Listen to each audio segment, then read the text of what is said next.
was, of course, number 24, Delvin Williams. Some thought Don Shula gave up too much to acquire him. But once Delvin Williams started sweeping the flanks, it was only a matter of time before he rewrote the Miami rushing record. And Williams was never satisfied unless he could get the maximum possible from every play.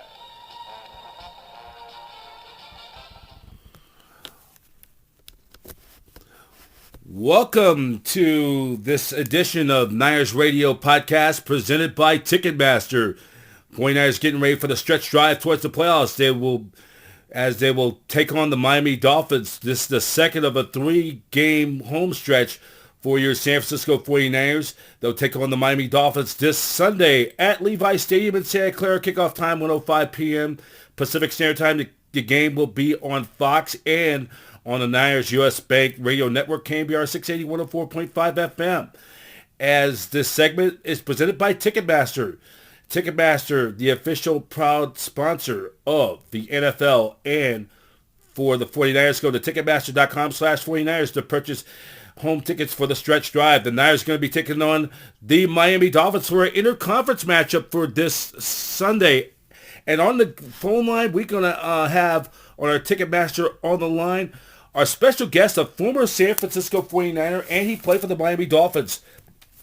He was drafted by the 49ers back in 1974. He played 4 seasons for the 49ers from 1974 through 1977. He was drafted by the University of Kansas. His best years for San Francisco was in his two good years. In 1975, he had 1,001 yards, total yards, averaging 6.6 yards per touch. And then 1976, he had a career bang-out year. He had 1,000-yard rusher, 1,203 yards rushing, 7 touchdowns, averaging 4.9 yards. And then he had also totaled 1,486 yards in 1976. And then after the 77 season, he was traded to the Miami Dolphins. He ended up having in 78 another 1,000-yard season rushing, 1,258 yards, averaging 4.6 yards per carry, and 1,450 yards, total yards, all-purpose yards, averaging 5 yards per touch. So here on us, we're going to talk about his career, and we're going to promote his new book, Fifth Ward to the Fourth Quarter, Football's Impact on NFL's Players, Buy and Sold. Delvin Williams wrote this recent new book, and thank you for being on the podcast. Oh, thanks for having me, man. And just tell me, you played for both the 49ers and the Miami Dolphins, played with two Don Shula, of course, with the Dolphins, of course, Monty Clark, and Dick Nolan. Monty Clark, of course, was your head coach, was an assistant with Don Shula, played 1 season with him. But tell me, let's talk about your career with the what it was like playing for both the 49ers and the Dolphins. Let's start off with the 49ers first. Well, I enjoyed it, particularly with the 49ers. I was hoping, it was my hope to be drafted by a team on the West Coast because I had some problems with a hamstring. And getting in a cold climate wouldn't have been a good deal for me, I don't think.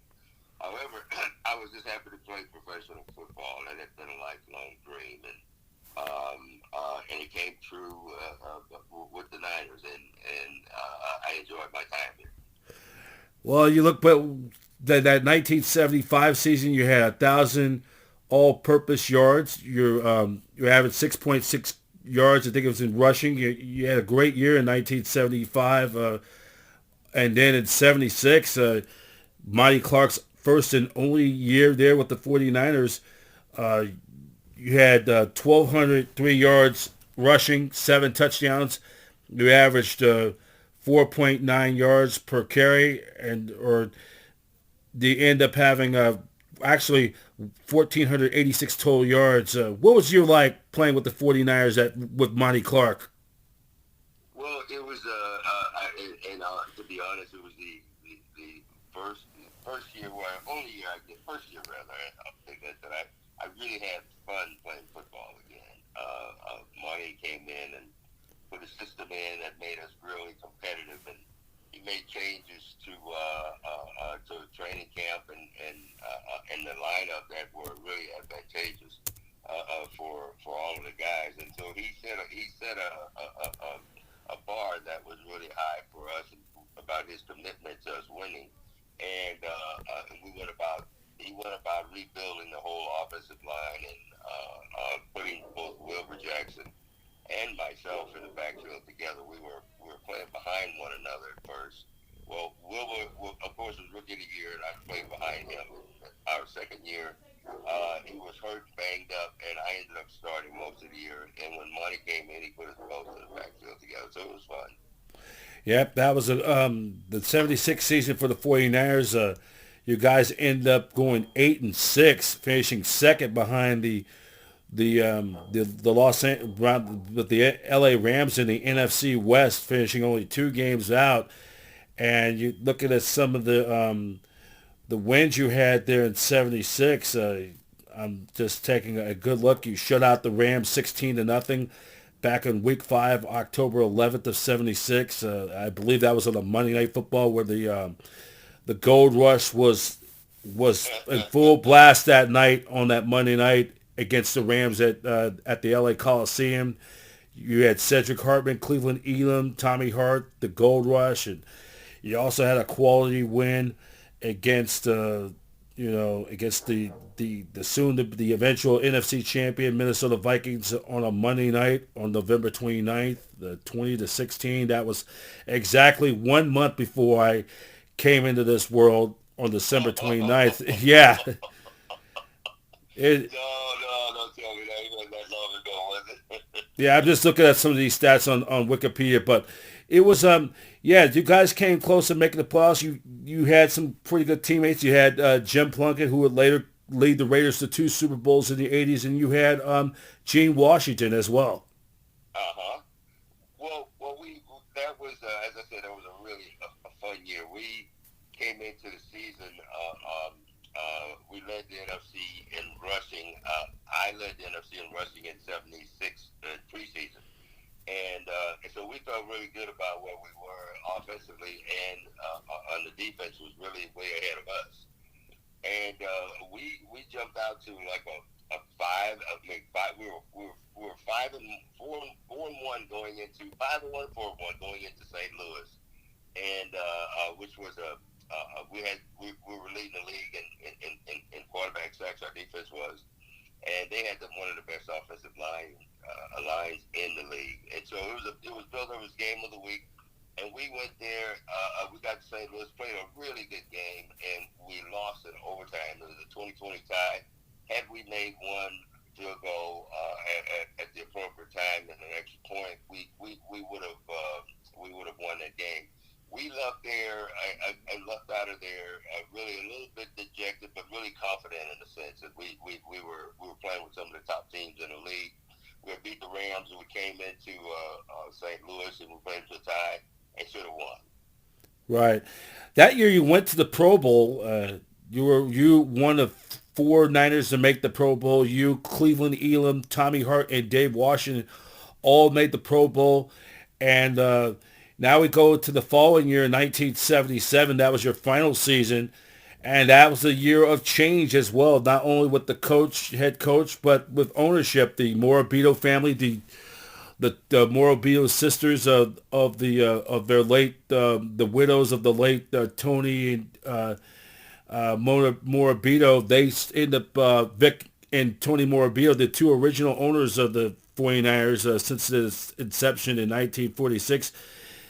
They end up selling the team to a man of Youngstown, Ohio, named Eddie DeBarlo. And, of course, in 1977, he would ultimately later on, a few years later, would as we're going to put the Niners as a dynasty. That's something we would talk about on a later. That's another story. But what was it like? 76 and 77 was kind of a transitional period for you, for the 49ers franchise. It was. How should I say this? You just come off one of your best year and make it all pro, so you're looking forward to the next year. And when I got back here, all of the things that were in the air about the team being sold and money, they're firing money, and so it was a lot of confusion. And Cedric and I sit down and talk with Monty Clark about it. He wanted you couldn't blame him for this. He wanted control over who the players would be on the team, and Joe Thomas wanted that authority. So it got to be Philosophical differences.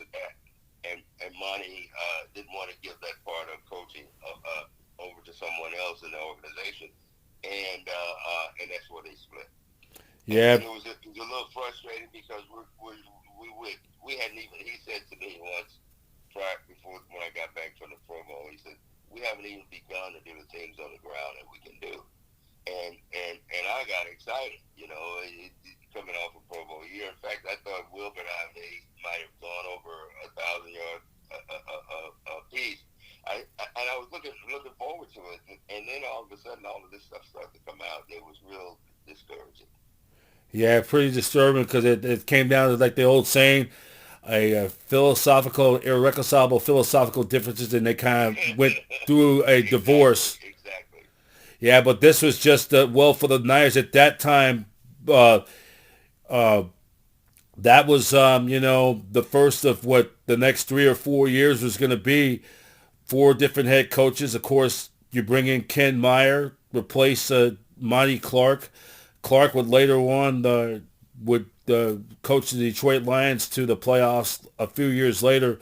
But you bring in Joe Thomas. Joe Thomas was a guy who was the architect of those Dolphins, responsible for building the Dolphins championship teams of the early 70s, worked under Joe Robbie and Don Shula, and really also was the architect of the revitalizing the Baltimore Colts. And things got pretty 77. Things didn't work out. You guys went from 8-6 to 5-9. The first would be the first of 4 consecutive losing seasons for the 49ers up to this point.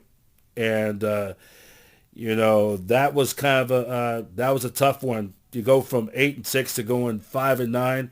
You started the season with 5 straight 0-5, and that was a tough one. You bring it back.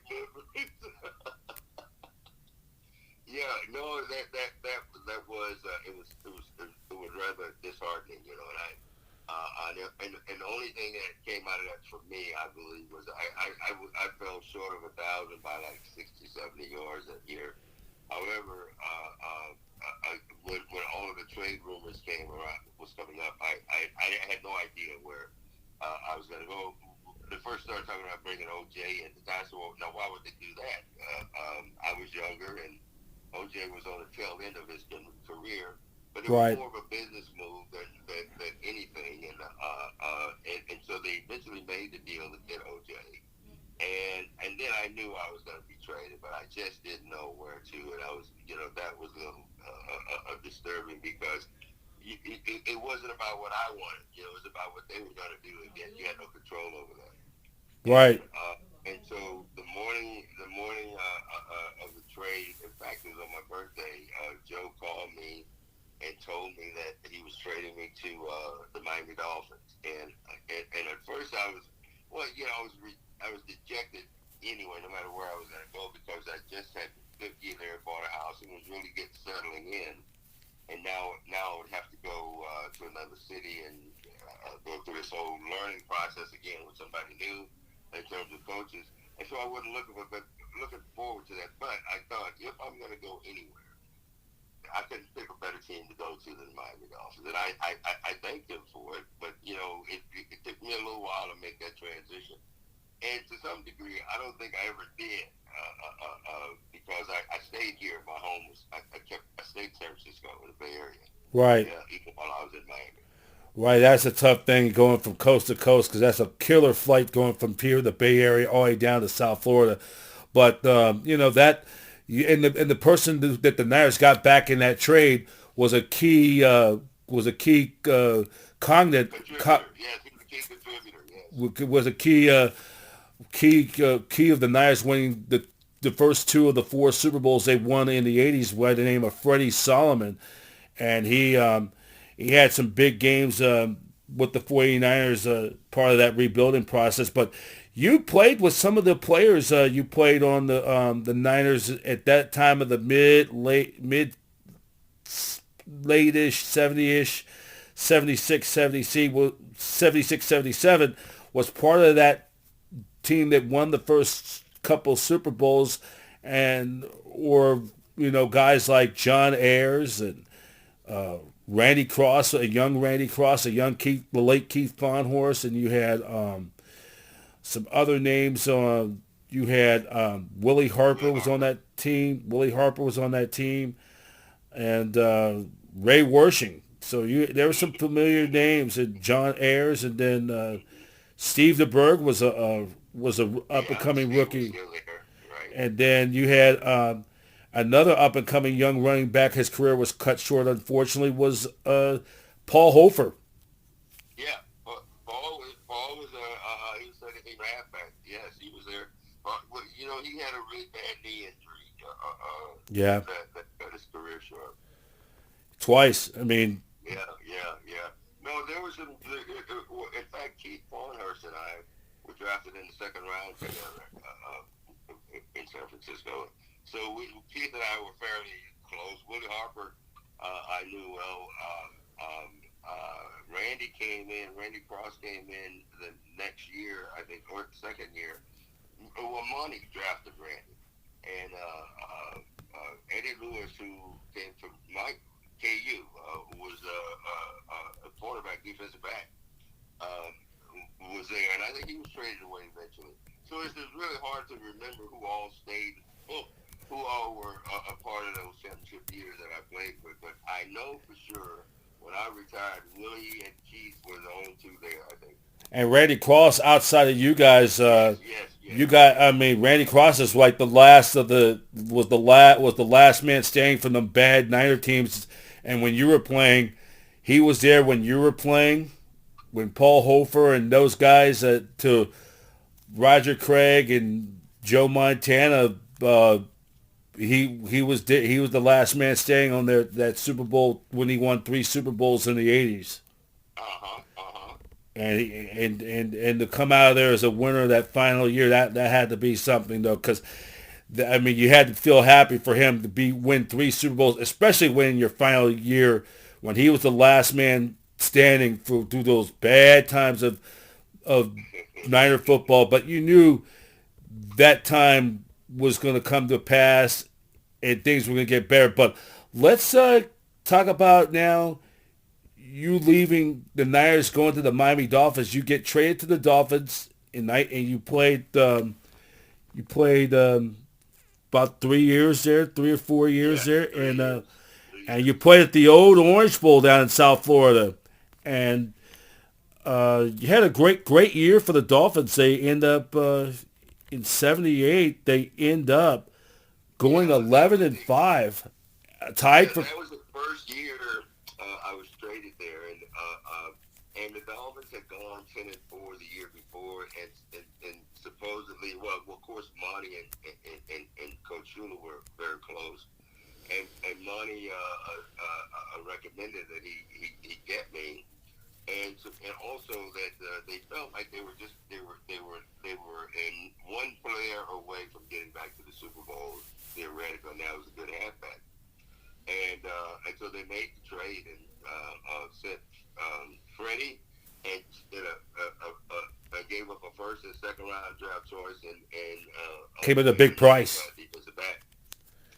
So it was a big, it was a big to do about it, and the thing that I wanted to do was make sure I would come there and not be the savior, so to speak, but to fit in and be a part of what they were trying to create And we did. I did. All of that came to pass. The only thing I didn't do was I got hurt. You know, in the last two games of the season.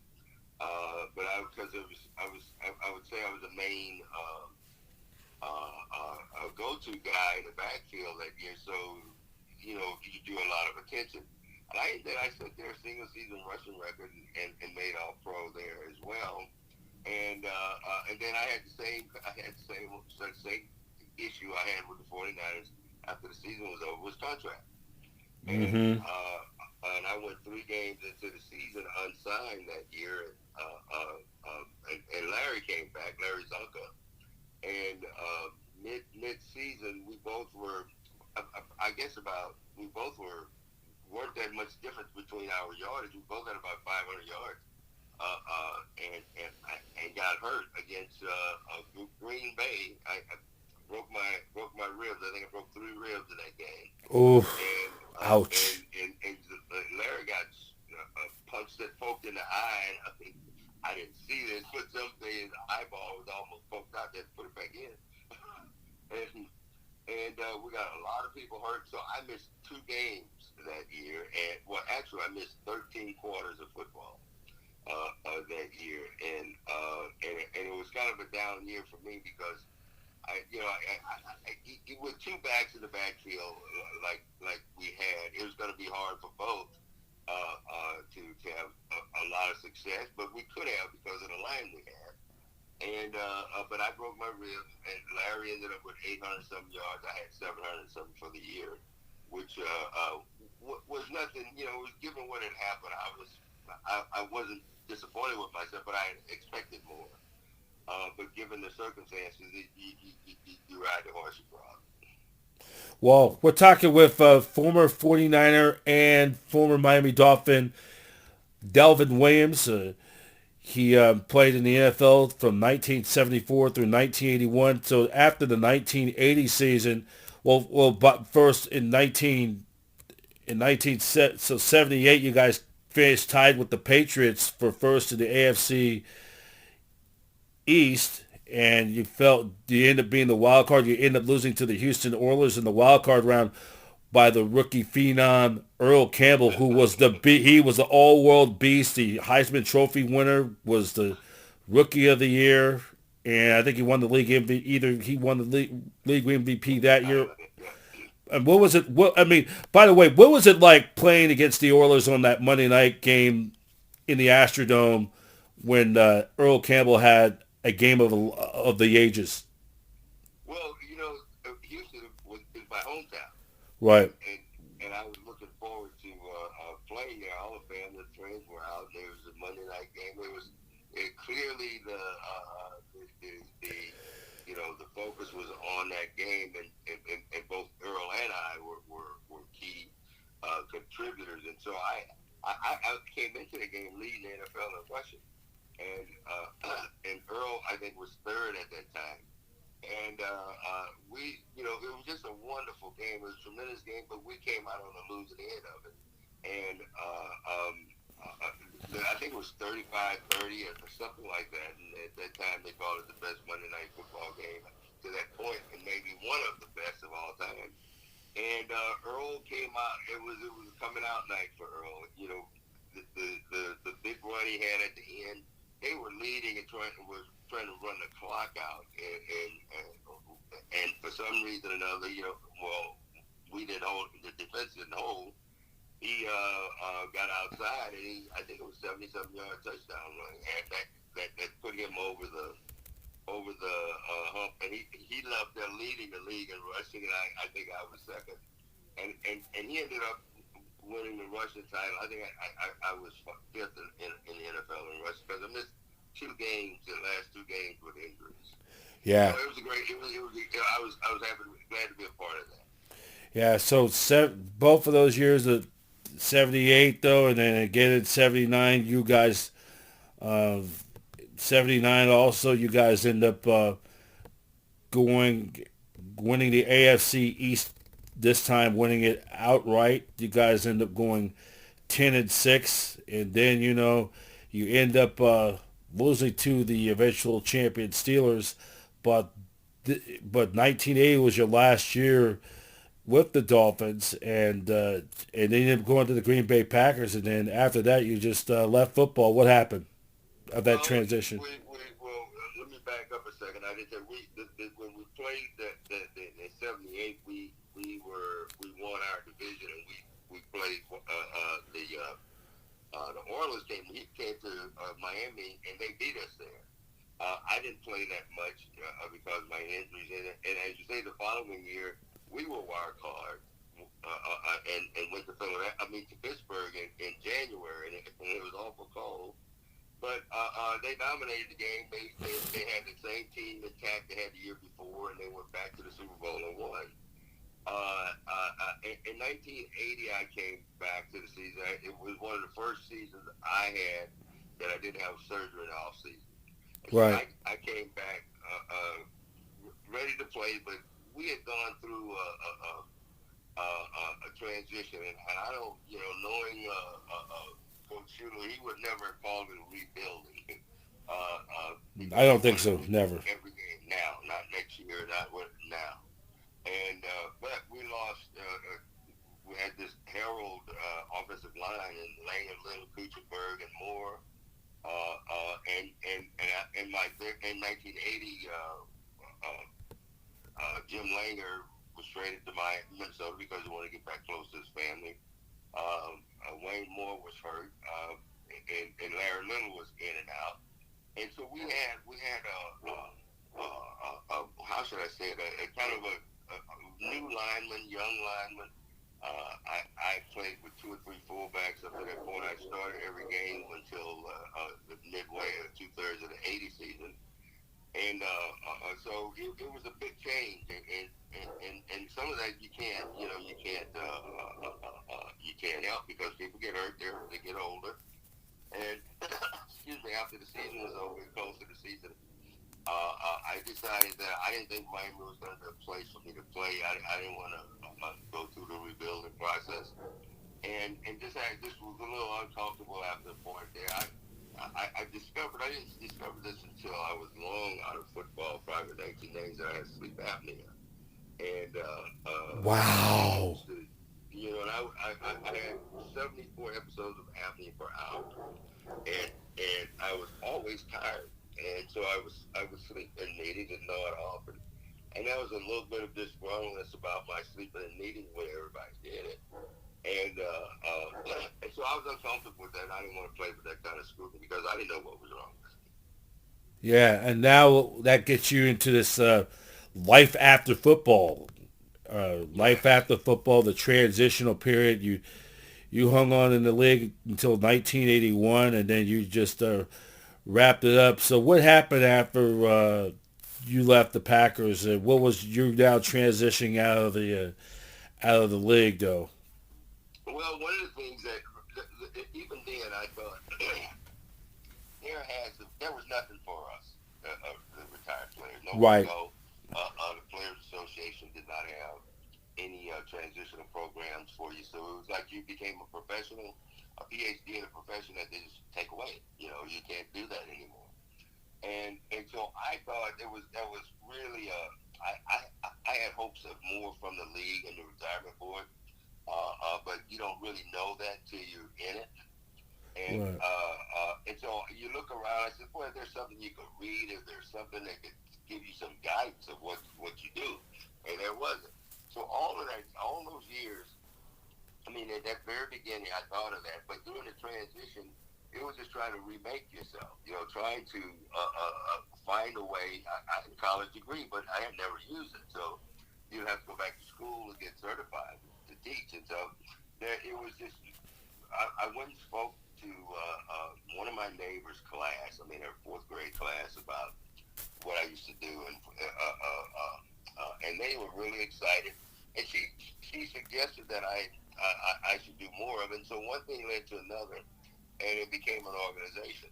And through that process, we were fortunate enough to get First Lady Nancy Reagan to come and speak at 2 of our dinners for us. And, Right. That's a big thing for the A's. Nancy, just say no. Yes. It catapulted us, further we had an ongoing organization, but the one thing about it, we didn't have a revenue model that we could depend For on. financial fundraisers, right. Yeah, and that became kind of like our downfall, because you just can't keep raising money and people giving you money. It's not people giving you money; they give to many different organizations, and some are not going to give it to you every year.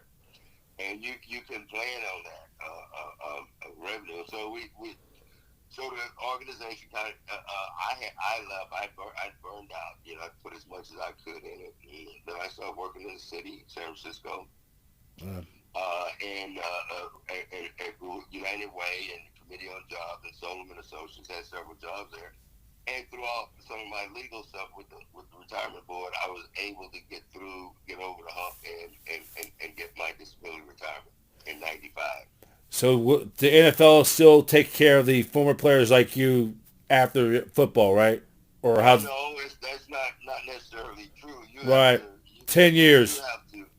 You'll be surprised. We love the NFL. I had 6 surgeries while I was in the NFL. Right. I left there with no medical insurance. Right, and plus, right. It is still that way today. You know, I mean, with some, they get 2 or 3 years, but we had no medical care. But you had disability, but they would fight you tooth and nail on that. They had still don't give you notices about your workers' compensation benefits. That's rightfully yours. And believe it or not, the Miami Dolphins did not have workers' compensation insurance in the state of California. Wow. I mean, that was a huge deal for me.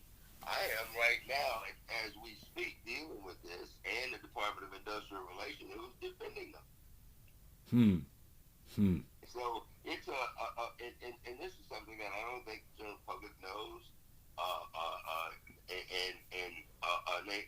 it doesn't get out in some sense.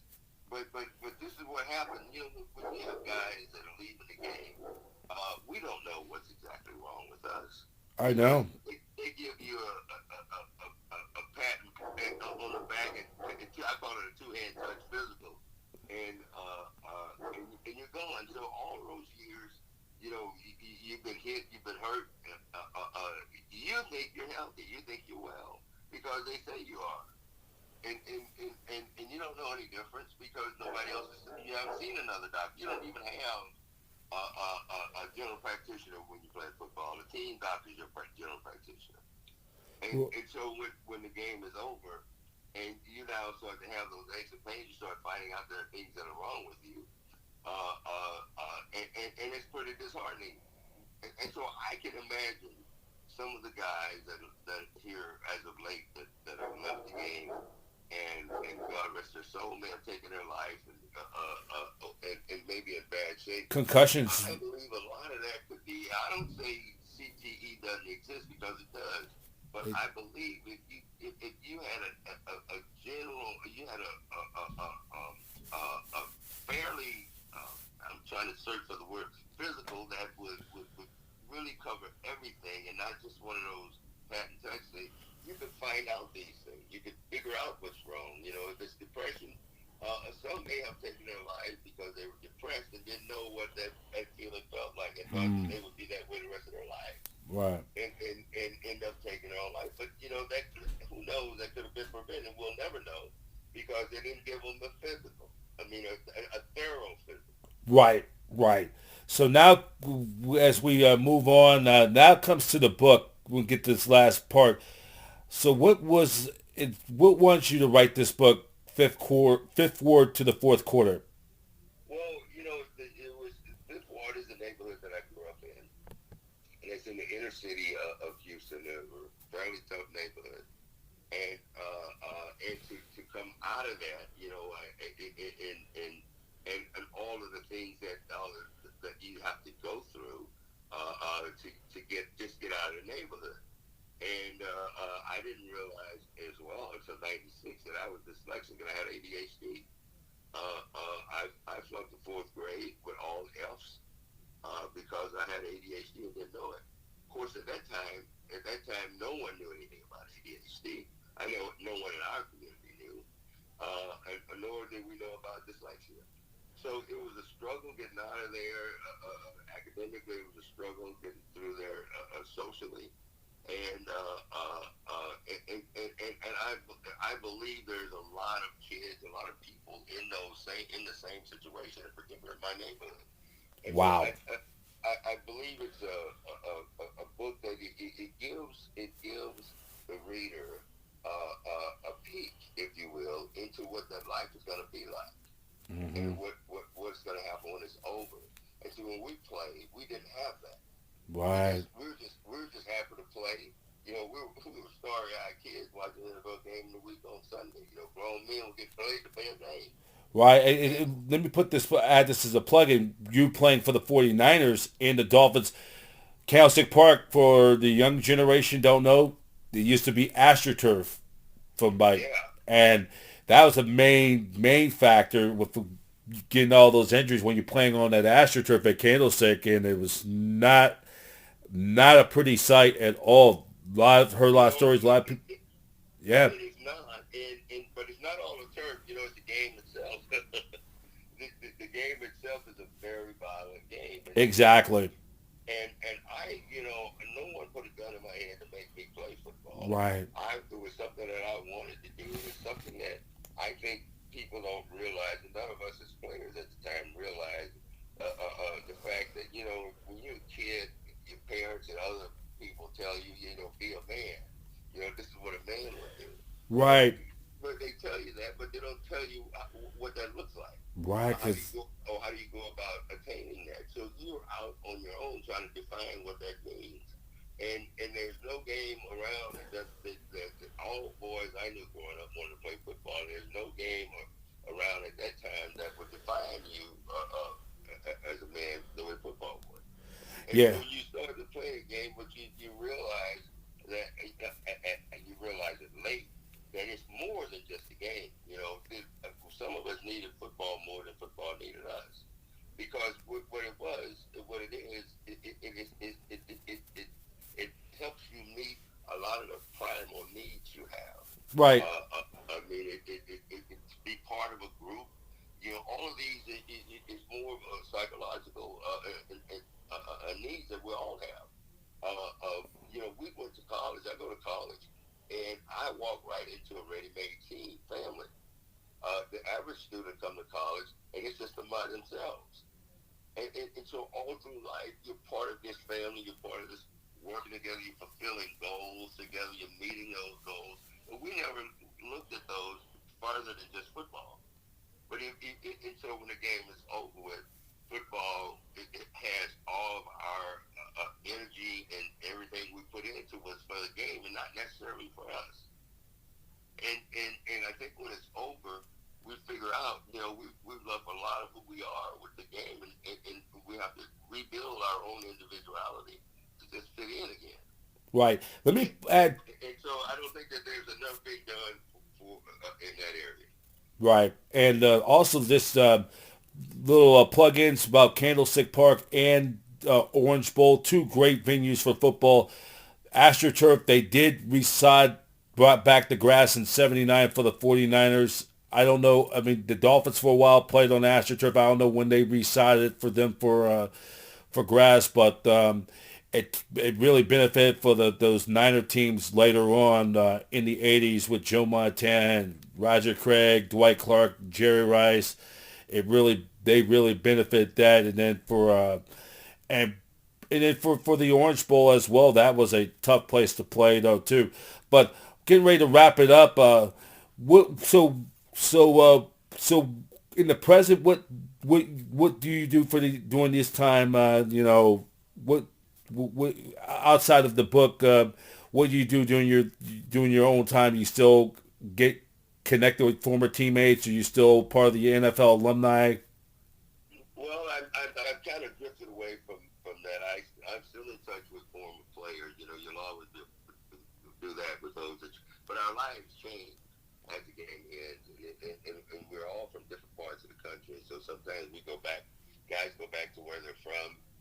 They get married, and they have kids, and their life starts to change. And we rarely do I get to see any of my old friends that I played with. I'm in touch with my college roommates who all professional football players, and I talked to some of my high school players. In fact, when I go back home to Houston, I stay with my ex-high school football teammates. So we're still close. There's a bond that you have there that you build, but it's not as close as it was when you're in the middle of things. Right, And right. Life changes for everybody. Yeah.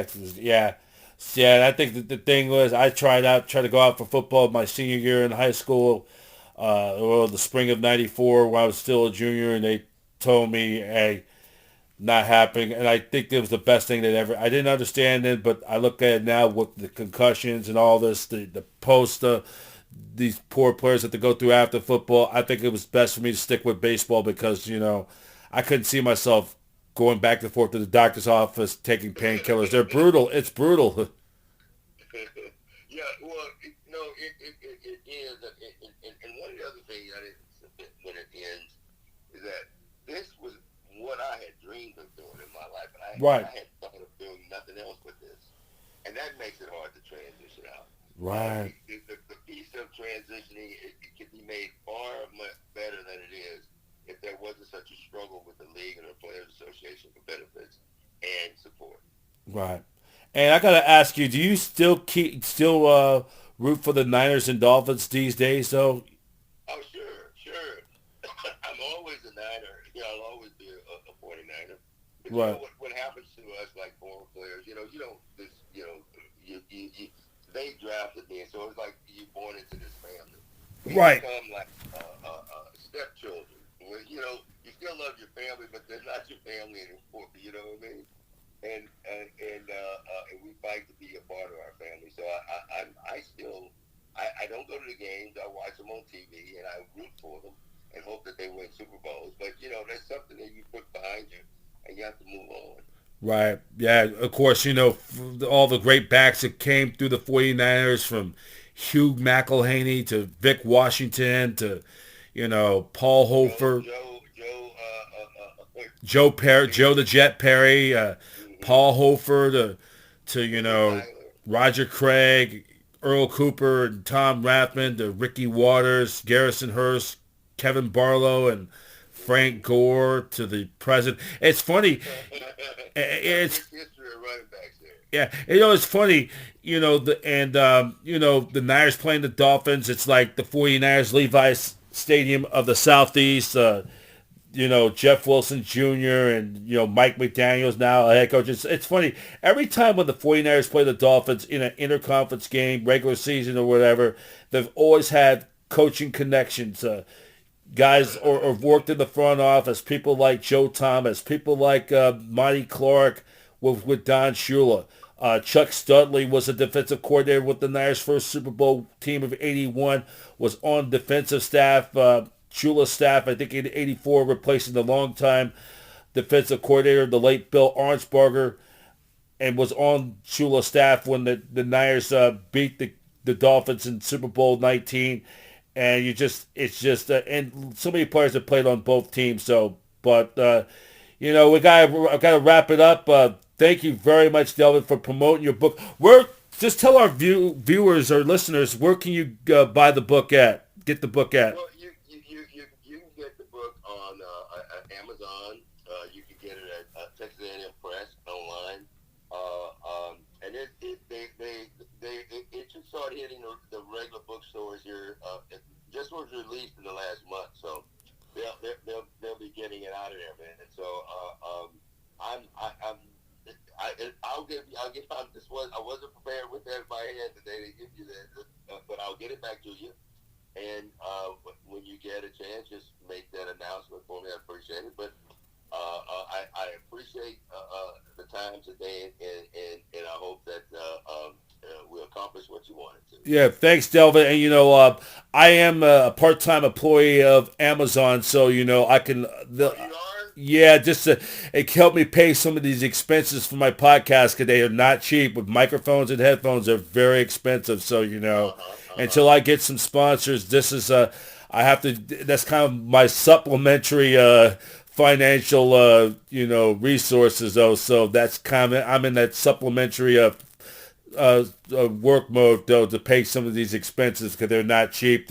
And with the cover for my travel as well and my food expenses though too. So it's not, Sure. yeah. But I definitely, when the book comes out, I definitely want to get a copy. And Devin, thank you very much. This is a very inspirational story. It's funny. A friend of mine told me, and it's a great story because she had lost her dad to cancer about 3 years ago last week, and this year was a transition because I left my post of doing for this university, doing broadcasting for baseball for a reporter for the last 24 seasons, and she said this to me, Brian, when one door closes, another one opens, and it kind of abbreviates what you're saying, what's life after football. Devin, I gotta let you go. I got a lot more guests to book up, but thank you for being on, and go Niners. You're always a forever Niner. You're right, Brian, and don't hesitate to call me back and do whatever it works for you. I enjoyed it. Thank you very much. A lot of people going to like this interview. Thank you very much, and have a great day. Right. Be safe, man. All right, be safe. Happy holidays. All right, thank you. All right. Bye-bye. That is former 49er and Miami Dolphins running back Delvin Williams, and his new book is called Fifth Ward to the Fourth Quarter: Football's Impact on NFL Players' Body and Soul. You can get that book at Amazon.com. It's going to be coming into bookstores near you, wherever you are, any bookstores in the Bay Area or beyond coming to you. You can go to Amazon.com for more information of getting Delvin Williams' new book. This has been your Forever 49ers segment. We'd like to thank Delvin Williams on for our podcast. I'm Brian Professor B. Davis for Niners Radio.